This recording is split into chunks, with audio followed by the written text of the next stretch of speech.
500 investigadores de moitísimos países, como decían agora na pequena visita que fixemos, dicían que ao principio eran todos de Vigo e que siga sendo así durante moitísimo tempo galegos, pero que xa hai ata 19 nacionalidades traballando aquí, o cal quere decir esa capacidade de atracción, esa capacidade de facer as cousas ben, a que antes me refería, esa capacidade de crear talento aquí, nas nosas universidades, nos centros de FP. Este centro traballa tamén en dual, e eu agradezo moitísimo porque ese é o camiño para manter ese interés e esa ampliación da matrícula en FP, que tamén é moi necesaria. Por lo tanto, se crea talento aquí, somos capaces de retelo e somos capaces de atraelo dende outros sitios. Apoio da Xunta de Galicia? Bueno, é a nosa obriga. Creo que estamos facendo, intentando polo menos facelo o mellor posible. Plan galego D máis D máis I, 25-27, estamos no Ecuador. Este edificio é unha boa mostra dese apoio, o 50%, casi 6 millóns de euros de custe.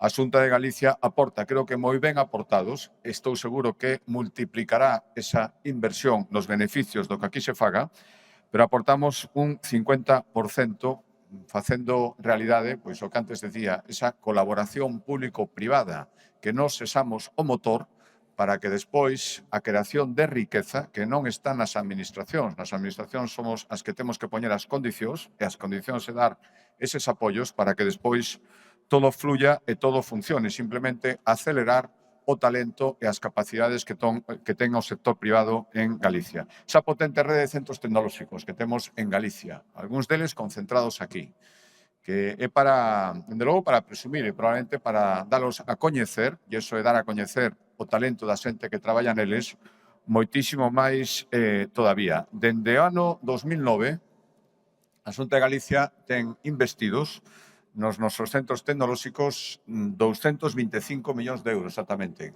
Casi 50 neste centro AIMEN, e estou seguro que foron multiplicados nos seus beneficios moitísimo máis. AIMEN é un exemplo claro desta aposta.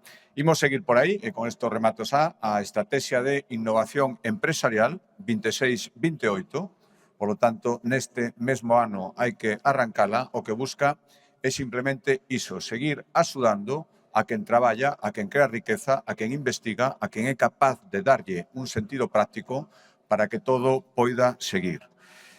Temos que seguir conseguindo que sexa normal o que xa é normal en Galicia, e o que hai moitos anos parecía bastante impensable, que a innovación, a transferencia desa innovación sexa algo habitual e que cada vez vaya máis e que siga necesitando infraestructuras como a que hoxe poñemos en funcionamento formal.